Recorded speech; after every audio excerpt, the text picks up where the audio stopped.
¿Qué deseamos para nuestro hermano Henry? Amén. Dios bendiga a nuestro hermano. ¿Cómo estamos todos en esta tarde? Bendecidos. Amén. Gracias a Dios, ¿verdad? Bueno, con esa bendición que el Señor nos ha dado en este día, vamos a continuar este servicio. Ahora con la palabra del Señor, para la cual les pido que vayan preparando sus Biblias a la carta a los Romanos. Hoy comenzamos el capítulo 8 y es un capítulo maravilloso, así que muy interesante, donde vamos a recibir bastante instrucción y es muy alentador. Podría ser el de los pasajes en la Biblia el más alentador, el más lleno de esperanza para todo aquel que ha depositado su fe en Cristo Jesús. Así que téngalo listo porque vamos a entrar en ese pasaje maravilloso. Y antes de comenzar voy a pedirle a nuestro hermano Luis, que nos acompaña desde Palmdale, que nos lleve en una oración. Amén, hermano Luis. Amén, hermano Luis. Vamos a orar en este momento. Padre del cielo y de la tierra, en este momento, Señor, nos unimos, Señor, con nuestros hermanos, Señor, y principalmente, Señor, con tu siervo que va a traer la palabra, Señor. Que usted, Señor, le bendiga grandemente, Señor, y que esas palabras, Señor, que va a él a mencionar de la palabra del Señor, que sean palabras que lleguen a corazones, Señor, necesitados, que si están pasando por alguna necesidad, que estos versículos de la palabra del Señor, que esta enseñanza, Señor, llegue a sus corazones, Señor. Padre, y a usted le daremos toda honra y toda gloria desde hoy para siempre. Amén. Dios lo bendiga, hermano. Adelante. Amén. Gracias, hermano. ¿Qué deseamos para nuestro hermano Luis?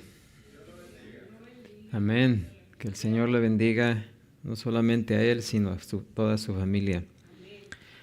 Romanos 8, vamos a leer los versículos del 1 al 4 que dicen: Ahora pues, ninguna condenación hay para los que están en Cristo Jesús, los que no andan conforme a la carne, sino conforme al Espíritu. Porque la ley del Espíritu de vida en Cristo Jesús me ha librado de la ley del pecado y de la muerte. Porque lo que era imposible para la ley, por cuanto era débil por la carne, Dios, enviando a su Hijo en semejanza de carne de pecado, y a causa del pecado, condenó al pecado en la carne, para que la justicia de la ley se cumpliese en nosotros, que no andamos conforme a la carne, sino conforme al Espíritu. Hasta ahí vamos a leer, pueden ocupar su lugar. Como les mencioné, este es el pasaje más maravilloso en la Escritura. Es un pasaje lleno de esperanza, porque aquí creo que todos necesitamos la seguridad. Y este pasaje pues nos brinda precisamente eso, seguridad. Por las palabras que el apóstol Pablo nos dice aquí. Ahora pues, ninguna condenación hay para los que están en Cristo. Y eso pues es muy alentador, a la misma vez que es muy, nos llena de confianza y de esperanza, ¿sí? Porque no tenemos que estar temerosos de que si resbalamos aquí o resbalamos allá, ya no podamos estar con el Señor, ¿sí? Porque precisamente aquí Dios, por medio del apóstol Pablo, quita toda incertidumbre que pudiésemos tener, para que podamos gozar precisamente de esa libertad que tenemos en Cristo Jesús, que es que ya no hay condenación. Amén. Y vamos a ver por qué no hay condenación. Aunque la Biblia, y más que nada porque la Biblia, como sabemos, es uno, bueno, para ponerlo en otras palabras, en todo el mundo, en toda la tierra, no existe un libro que sea tan condenatorio como lo es la Biblia.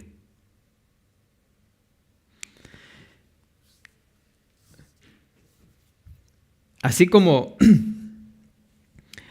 la Biblia nos ofrece las buenas nuevas de salvación, también es un libro que presenta las malas nuevas de condenación.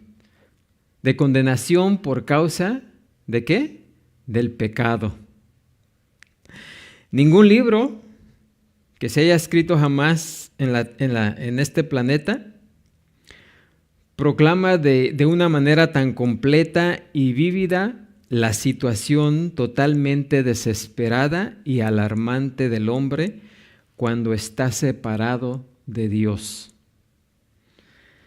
La Biblia revela que desde la caída, cada ser humano que nace en esta tierra, en este planeta, entra a este mundo con una naturaleza pecaminosa.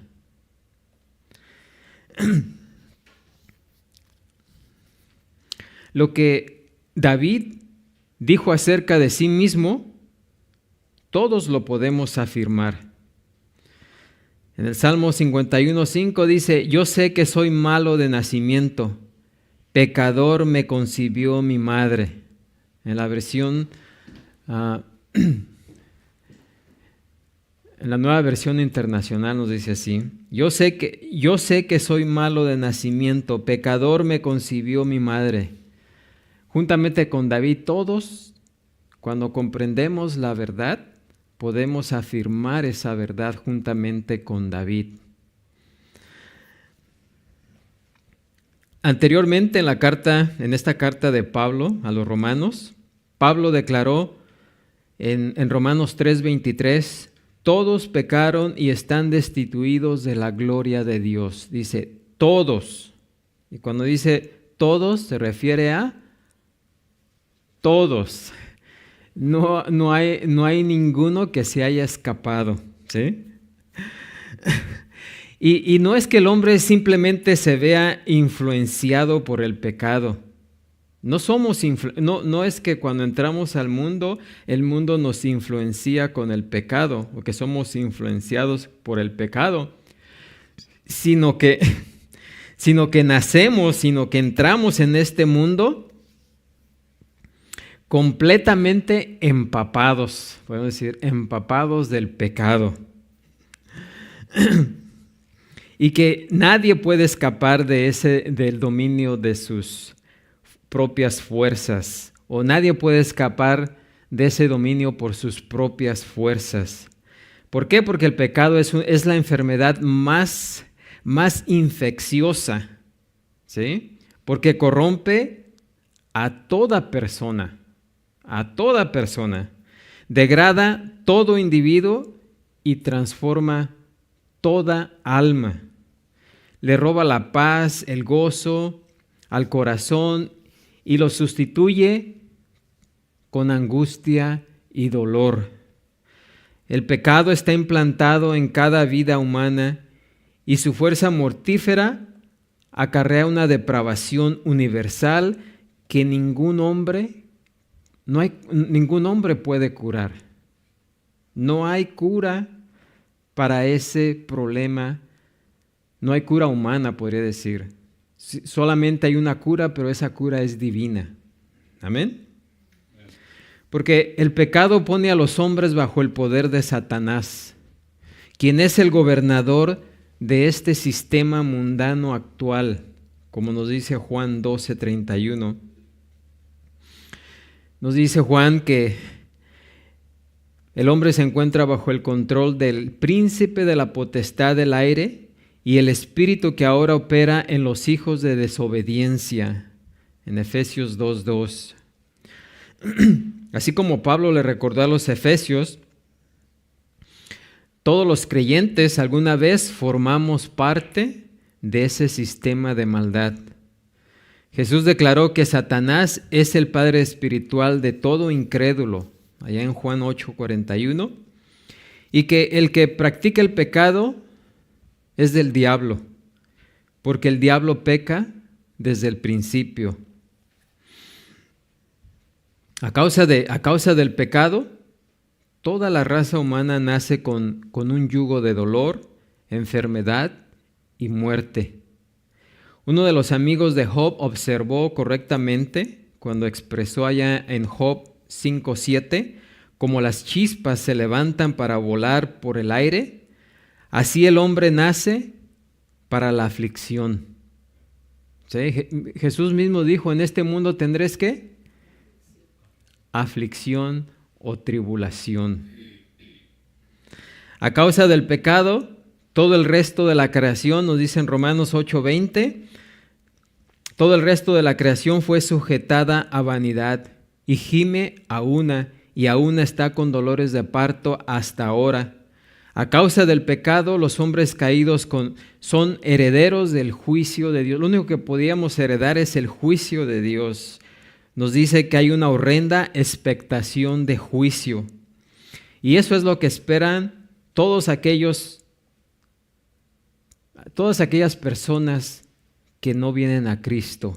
Dice que les espera una horrenda expectación de juicio y de hervor de fuego que ha de devorar a los adversarios. Hebreos 10:27. Así que el pecador que vive apartado de Dios y sin que esto le importe, lo hace como si fuera, es como tener un cuchillo o una hacha colgada que está suspendida solamente de un hilito que está a punto de reventarse, y esa hacha está exactamente en la cabeza de una persona, ¿sí?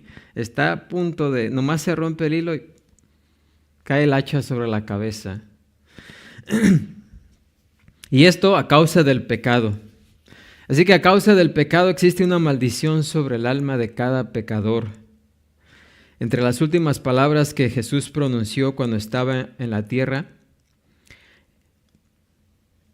fueron estas. En Marcos 16:16 dijo, el que no creyere, ¿será qué? Condenado. Pablo también declaró en 1 Corintios 16:22, el que no amare al Señor Jesucristo, ¿sea qué? Anatema. Porque todos los que dependen de las obras de la ley están bajo maldición, pues escrito está, maldito todo aquel que no permaneciere en todas las cosas escritas en el libro de la ley para hacerlas. Gálatas 3:10. Dios es justo. Ahora, algunos se quejan, ¿verdad?, de cuando se habla del juicio de Dios, porque tienen una teología equivocada, ¿verdad?, que solamente ven a Dios como un Dios de amor. Pero la Escritura es clara cuando dice que Dios es amor, pero también es ¿qué? Fuego consumidor. Y hay personas que dicen, no, Dios no puede ser así porque si no puede ser que Él condene a las personas así, si es un Dios de amor. Pero la Escritura es clara. Y aunque el hombre lo acuse al hacer esas cosas de injusto, en ninguna manera Dios es injusto, ¿sí? Porque Dios es justo en la condenación del pecador. Al menos por 3 razones. Así que Dios está plenamente justificado en su condenación a los pecadores, al menos por 3 razones. En primer lugar, tiene justificación de hacerlo porque todos los hombres, al ser linaje de Adán, tienen su parte en la culpa del pecado original y en la depravación moral y espiritual que produce. Pues si por la muerte de un solo reinó la muerte, que ya nos explicó Pablo, muchos más reinarán en vida por uno solo, Jesucristo, los que reciben la abundancia de la gracia y del don de la justicia. Así que, como por la transgresión de uno vino la condenación a todos los hombres, de la misma manera por la justicia de uno vino a todos los hombres la justificación de vida. Así que Dios es justo en condenar al hombre porque el hombre, por causa de la caída de Adán, ¿sí?, heredamos el pecado de Adán y por lo tanto Dios es justo en condenar el pecado. En segundo lugar, Dios tiene plena justificación en condenar a los pecadores porque toda persona que nace tiene una naturaleza maligna. ¿Sí? Todos nacemos con una naturaleza maligna. Efesios 2:3 dice, entre los cuales también nosotros vivimos en otro tiempo en los deseos de nuestra carne, haciendo la voluntad de la carne y de los pensamientos, y éramos por naturaleza hijos de ira, lo mismo que los demás. Y en tercer lugar, Dios se justifica en condenar a los pecadores debido a las malas obras que sus naturalezas o nuestras naturalezas depravadas producen de manera inevitable. Romanos 2:6 dice y 8 dice, pagará a cada uno conforme a sus obras, ira y enojo a los que son contenciosos y no obedecen a la verdad, sino que obedecen a la injusticia. A causa de ese pecado, el único futuro al que pueden anticiparse los no regenerados es la condenación eterna en el infierno. Ese destino es la segunda muerte del pecador, que es el fuego o el lago de fuego, un juicio sin misericordia, un dolor sin mitigación, sin término, como nos dice Apocalipsis 20:14. Los perdidos estarán en ese lugar donde predominan las tinieblas de afuera. Jesús dijo, donde será el lloro y el crujir de dientes. Así que, como pueden ver, la Biblia es un libro condenatorio en extremo. Y por supuesto que el libro de Romanos no se iba a quedar atrás, porque en el libro de Romanos Pablo presenta el Evangelio tal y como es. Y el Evangelio trae para unos salvación, pero el mismo Evangelio trae para otros condenación. ¿Sí? Es una espada de dos filos. Amén. Así que Pablo ya ha establecido que la raza humana entera, tanto judíos y gentiles por igual, están completamente perdidos y bajo el pecado. Él declara allá en Romanos, o vimos en Romanos 3:9, que no hay justo ni aún uno, que no hay quien busque a Dios, que no hay quien haga lo bueno. Dice, no hay ni siquiera uno que haga lo bueno, que con su lengua engañan, que quebranto y desventura hay en sus caminos y que no hay temor de Dios delante de sus ojos. Esa es la verdad de Dios acerca del hombre. Ahí Dios describe el carácter del hombre, la naturaleza caída del hombre. Más adelante en la epístola, en Romanos 5:12 dice, por tanto, como el pecado entró en el mundo por un hombre y por el pecado la muerte, así la muerte pasó a todos los hombres, por cuanto todos pecaron. Y con el don no sucede como en el caso de aquel uno que pecó, porque ciertamente el juicio vino a causa de un solo pecado para condenación. Pero el don, o sea, el regalo, vino a causa de muchas transgresiones para justificación. Así que, como por la transgresión de uno vino la condenación a todos los hombres, de la misma manera, por la justicia de uno, vino a todos los hombres la justificación de vida. Y como vimos anteriormente en el capítulo anterior, aunque la ley revelada de Dios es santa y el mandamiento santo, justo y bueno, y a pesar de ser el estándar por el cual los hombres han de vivir y ser bienaventurados, los no salvos carecen de ese deseo y la capacidad de satisfacer sus demandas. Aunque quisieran cumplir la ley de Dios, el impío no puede, ¿sí? Porque no tiene la capacidad para hacerlo. Y debido a la naturaleza depravada y rebelde del hombre, la ley santa de Dios únicamente logra, como vimos, incitar y agravar el pecado que ya está presente en el ser humano. En su segunda carta dirigida a los de Tesalónica, el apóstol revela, allá en 1:7, cuando se manifieste el Señor Jesús desde el cielo con los ángeles de su poder en llama de fuego para dar retribución a los que no conocen a Dios, ni obedecen al Evangelio de nuestro Señor Jesucristo, los cuales sufrirán pena de eterna perdición, excluidos de la presencia del Señor y de la gloria de su poder. O sea, la Biblia es condenatoria. Aunque algunos pudieran decir, no, la Biblia está llena de amor. No, la Biblia es condenatoria y está llena de advertencias para el pecador, ¿sí? Y precisamente si está llena de advertencias es porque Dios quiere que el pecador se arrepienta, ¿sí?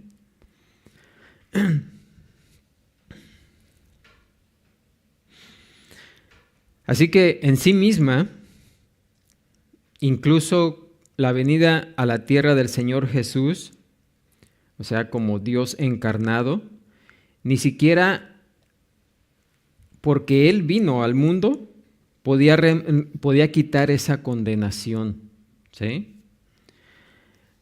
Porque aunque Jesús vino a enseñar la perfecta ley de Dios, y aunque Él estaba libre de pecado, en realidad eso no podía ayudar al hombre. No pudo ayudar al hombre. Es más, incrementó la condenación de los que escucharon y los que lo vieron. ¿Por qué? Juan nos dice en Juan 3:19, y esta es la condenación, dice. O sea, su venida el simple hecho de que Jesús vino a la tierra no quitó esa condenación. No me vayan a malinterpretar, ¿eh? El simple hecho de venir y enseñar la verdad acerca de Dios no quitó la condenación del hombre, ¿sí? Y Juan lo expresa claramente diciendo, y esta es la condenación, que la luz vino al mundo y los hombres amaron más las tinieblas que la luz, porque sus obras eran malas. Porque todo aquel que hace lo malo aborrece la luz y no viene a la luz para que sus obras no sean reprendidas. Ahora, ese no era el deseo del Padre, porque precisamente el Padre envió a Jesús. Nos dice ahí mismo en Juan 3:17, porque no envió Dios a su Hijo al mundo para condenar al mundo, sino para que el mundo sea salvo por él. Pero el simple hecho de que Jesús vino a la tierra no quitó la condenación del mundo, ¿sí? A pesar de las enseñanzas perfectas de Cristo, a pesar de su vida ejemplar sin pecado, todo eso no tenía el poder para cambiar los corazones de los hombres más que la perfecta ley de Dios, ¿sí? Lo único que podía acabar con la condenación del hombre fue el hecho de que Jesús fue a la cruz y murió por el pecado para poder ofrecer la libertad de la esclavitud del pecado, la libertad de la esclavitud de la muerte.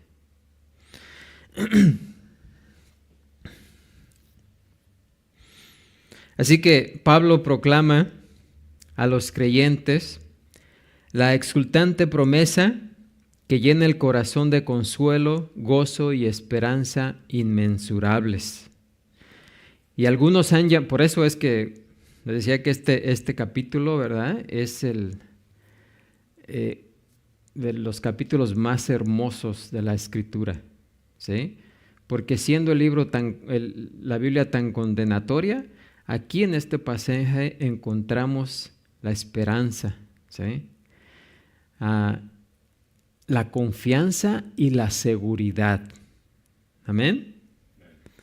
Por eso algunos han llamado a Romanos 1 el versículo más esperanzador de las Escrituras.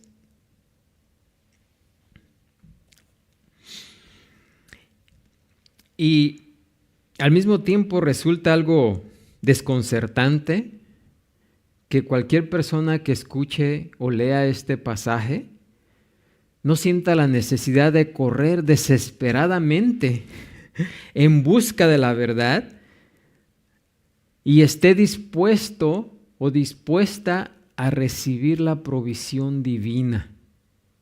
¿Sí? Pero quizás la tragedia más grande del pecado es que ciega al pecador frente a las promesas dadoras de vida que Dios le ofrece, ¿sí? Y al mismo tiempo lo predispone para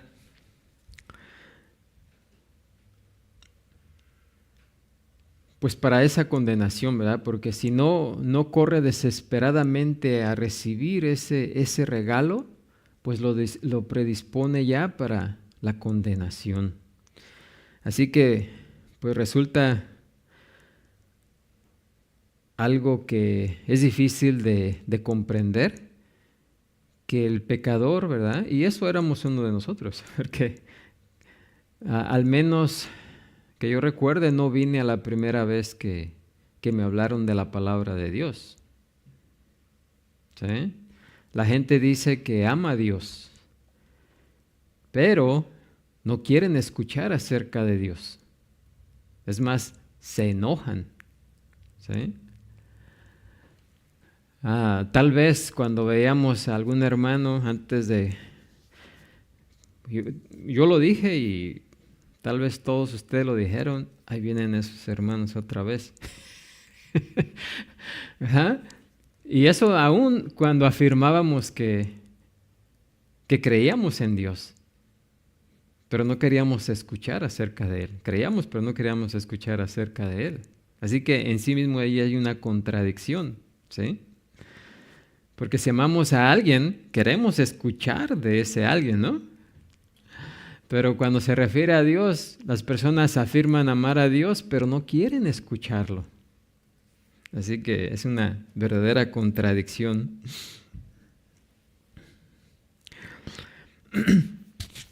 Así que en este pasaje, al presentar la promesa de salvación de Dios a los creyentes, Pablo aquí se enfoca en su realidad. ¿Y cuál es esa realidad? Que ya no hay condenación. También se enfoca en su razón. ¿Cuál es la razón? La justificación. Y en su ruta. ¿Cuál es la ruta? La sustitución. Y en el resultado. ¿Y cuál es ese resultado? La santificación. ¿Sí? Porque el resultado de la salvación es la santificación y por último, la glorificación. Amén. Así que la realidad de la libertad es que ya no hay, ¿qué? Condenación. Y precisamente la primera parte del versículo 1 dice, ahora pues ninguna condenación hay. Y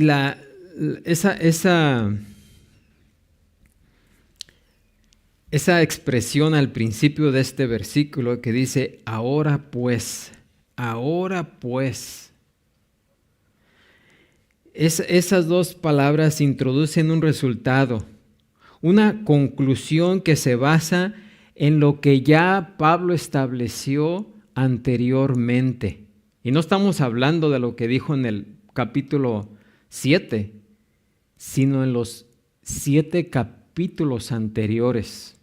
¿Sí?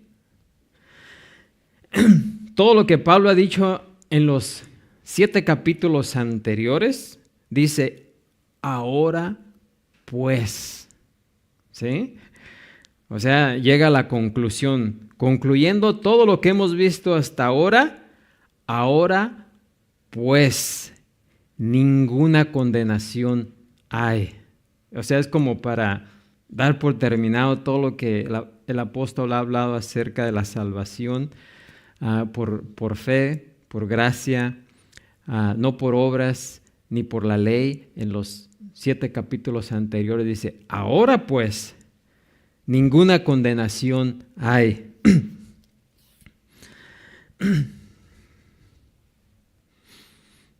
Así que ahora pues marca la declaración de una conclusión correspondiente a esos 7 capítulos anteriores de esta epístola, los cuales se enfocan principalmente en la justificación por gracia solamente, hecha posible únicamente con base en y por el poder de la gracia de Dios.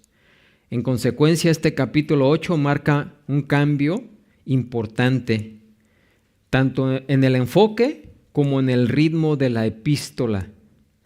En este punto el apóstol empieza a trazar los resultados maravillosos de la justificación en la vida del creyente.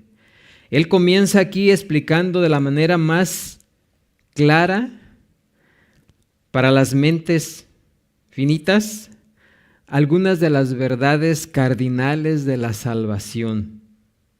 ¿Y cuál es una de esas verdades cardinales de la salvación?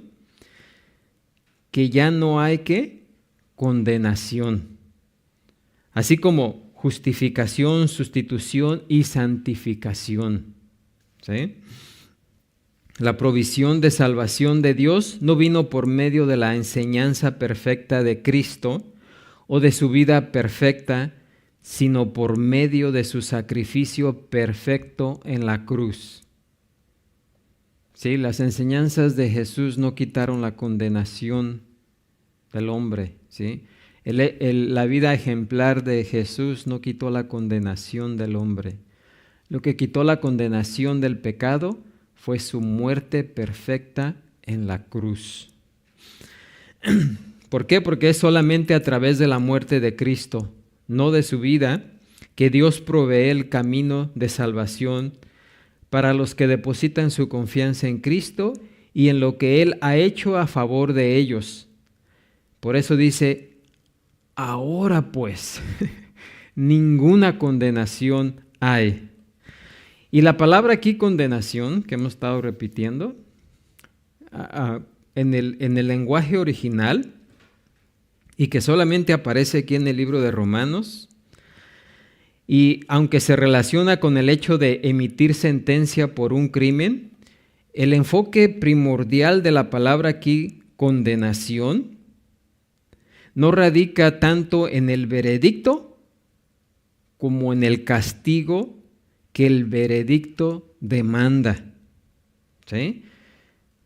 Porque en una corte civil el juez puede condenar a alguien a la muerte. ¿Sí? El juez dice, este reo es culpable y es condenado a muerte. O sea, no se está refiriendo ahí cuando el juez da el veredicto, sino la palabra condenación se está refiriendo cuando ese reo ya está ahí bajo la guillotina para recibir el castigo. ¿Sí? Así que cuando lo traducimos eso, quiere decir que ya no hay castigo, ¿sí? Para el que ha depositado su fe en Cristo Jesús. Ya no hay paga por el pecado, ya no hay castigo por el pecado. ¿Sí? Y esa es la buena noticia, la maravillosa noticia para el cristiano, que no existe ya condenación alguna. No hay sentencia ni castigo impuestos por los pecados que los creyentes han cometido o que cometerán en algún momento. La palabra ninguna es un adverbio negativo de tiempo muy enfático y transmite la idea de una cesación completa, ¿sí? Un cese completo. Nada, ninguna. En la parábola que vimos anteriormente, donde este amo y señor de este siervo le perdonó esa deuda de 10,000 talentos, que era una cantidad imposible de pagar, y que el amo de este siervo, ¿verdad?, le perdonó completamente esa deuda, ¿sí? Y a ese siervo no le debía absolutamente nada a su amo. De la misma manera, cuando Dios, por medio de Jesucristo, nos perdonó nuestros pecados, ya no existe ningún castigo, ninguna pena. No le debemos nada, porque todo lo pagó Jesucristo en la cruz. Amén. A través del apóstol Juan, Dios asegura a sus hijos que, pero eso no quiere decir que el creyente no peque más, ¿sí? Porque todos sabemos que seguimos pecando, ¿sí? Aquel que dice que no peca más, ¿hace a Dios qué? Mentiroso. Pero fíjense lo que dice Juan. Si alguno hubiere pecado, ¿y de quién está hablando aquí? De los creyentes. Si alguno de los creyentes hubiere pecado, abogado tenemos para con el Padre a Jesucristo el justo, y Él es la propiciación por nuestros pecados, y no solamente por los nuestros, sino también por los de todo el mundo. ¿Sí? Porque Él es nuestro abogado.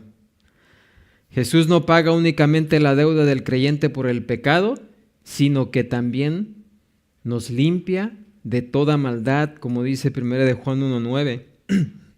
Y lo que es todavía más sorprendente en su gracia, Él imputa o imparte a cada creyente su propia justicia perfecta.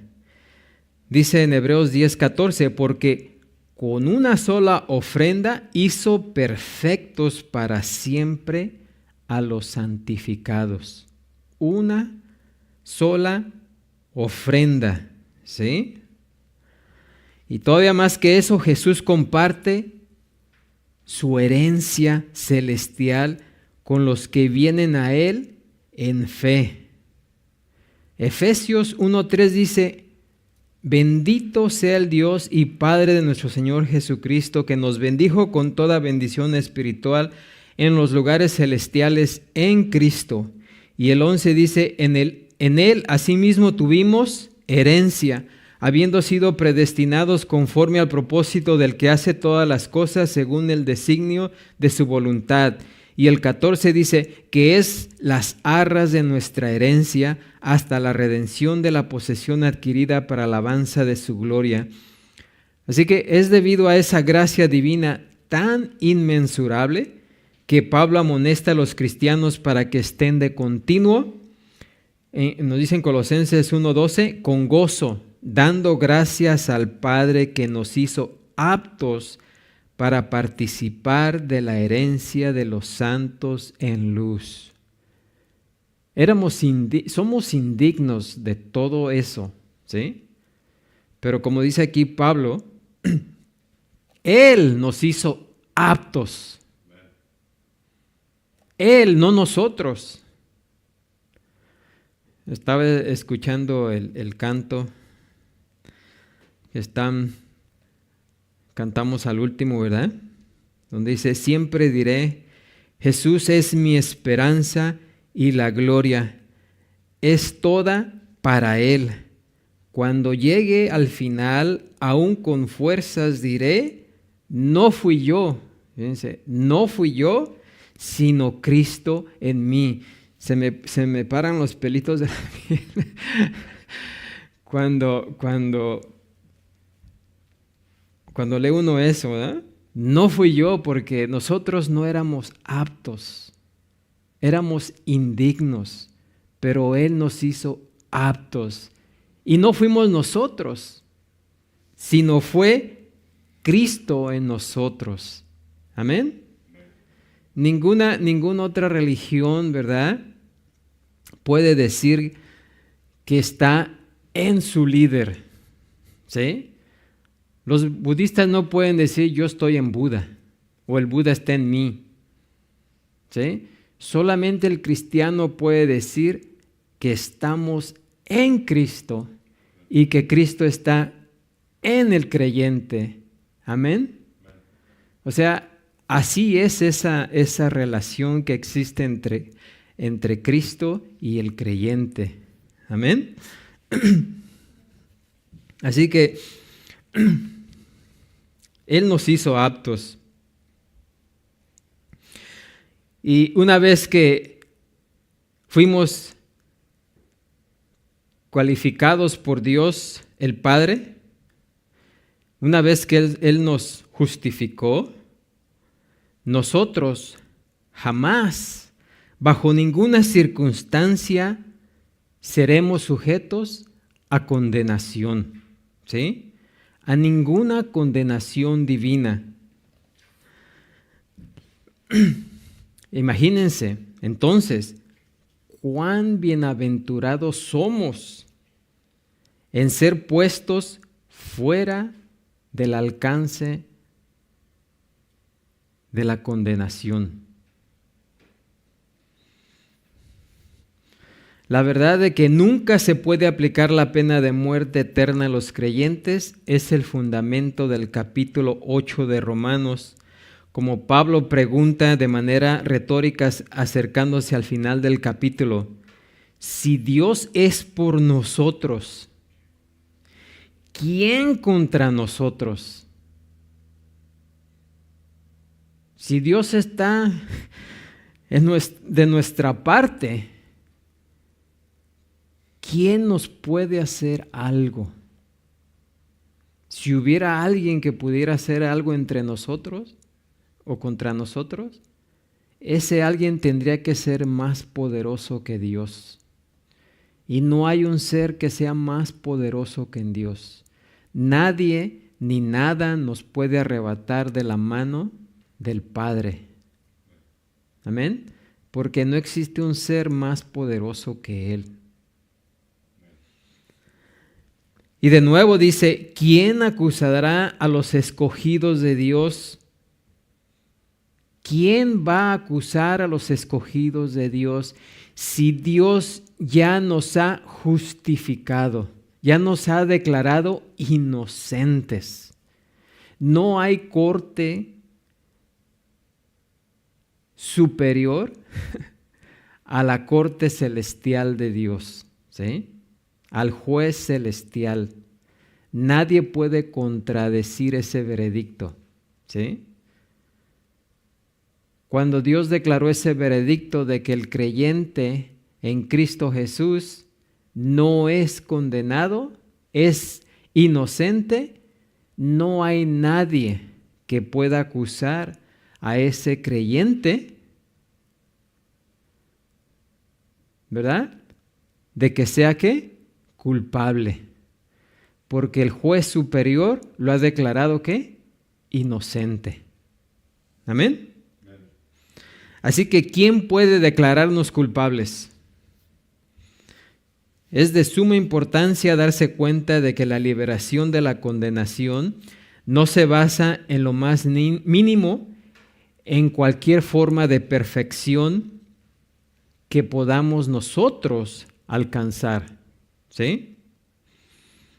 No logramos la erradicación total del pecado durante nuestra vida terrenal de ninguna manera. Y esa es la verdad que Pablo estableció y vimos en el capítulo 7 que vimos la vez pasada en Romanos, ¿sí? Donde ni siquiera el apóstol Pablo podía escapar, ¿sí?, de esa lucha, ¿sí?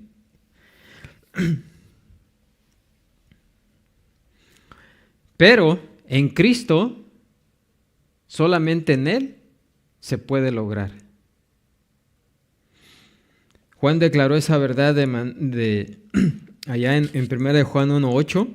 Se dice, si decimos que no tenemos pecado, nos engañamos a nosotros mismos y la verdad no está en nosotros. ¿Por qué? Porque el conflicto del creyente con el pecado no termina hasta que va a estar con el Señor para siempre, ¿sí? No obstante, a pesar de eso, no hay ninguna condenación. No hay ninguna condenación para el creyente, porque la deuda y el castigo por todos los pecados de su vida han sido pagados por Cristo y aplicados al creyente por la gracia. También es importante darnos cuenta de que la liberación de la condenación divina no significa que hayamos sido liberados de la disciplina, ¿sí? Porque el Señor al que ama, disciplina y azota a todo al que recibe por hijo, ¿sí? Pero el Padre ya no nos castiga. Mire, nos disciplina, aunque confundamos las cosas, ¿no?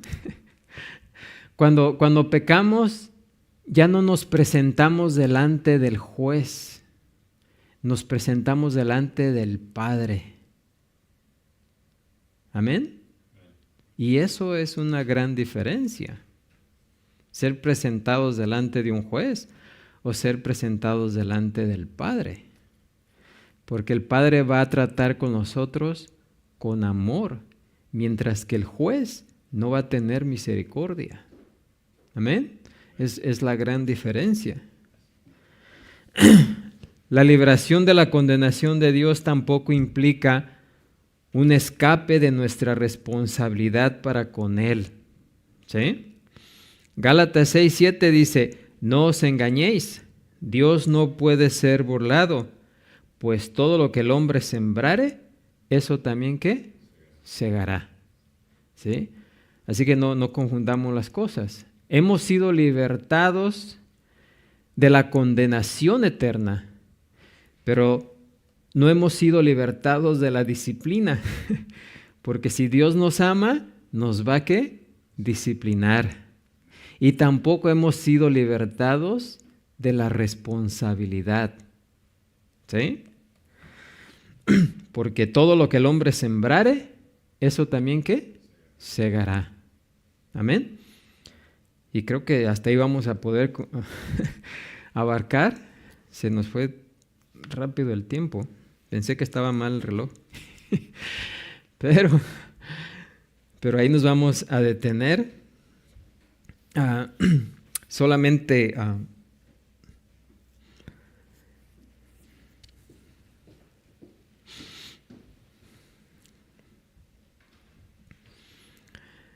bueno, sí, ahí nos vamos a detener porque se nos acabó el tiempo. Pero esa es la realidad de la libertad. La realidad de la libertad que tiene el creyente, que ya no hay condenación. Y eso debe de traer un gran gozo, porque tristemente hay creyentes, fíjense, hay creyentes que creen que si pecan y no confiesan su pecado y mueren en ese pecado, ya perdieron su salvación. Imagínense la incertidumbre que eso puede causar. Y hay creyentes por su falsa teología que en lugar de tener gozo viven tristes con esa incertidumbre. Imagínense pensar que se puede perder la salvación si fallamos en algo, sabiendo que no somos perfectos, que pecamos continuamente de palabra, de pensamiento, de omisión por las cosas que no hacemos y de las cosas que hacemos. Así es de que esta verdad, que no solamente es enseñada aquí, sino en otras partes de la Escritura, ¿sí? Pues, pero más clara aquí, más que nada la podemos ver aquí claramente, que ya no hay condenación para los que están en Cristo Jesús. Amén. Y eso tampoco es una libertad para pecar, ¿ok? Pero es una gran esperanza, algo que nos debe dar gozo, ¿sí? De saber que ya no vamos a tener que pagar nada. Amén. Y bueno, pues con eso vamos a terminar ahí. Y esa es la realidad de la libertad. Vamos a ponernos de pie y ser despedidos.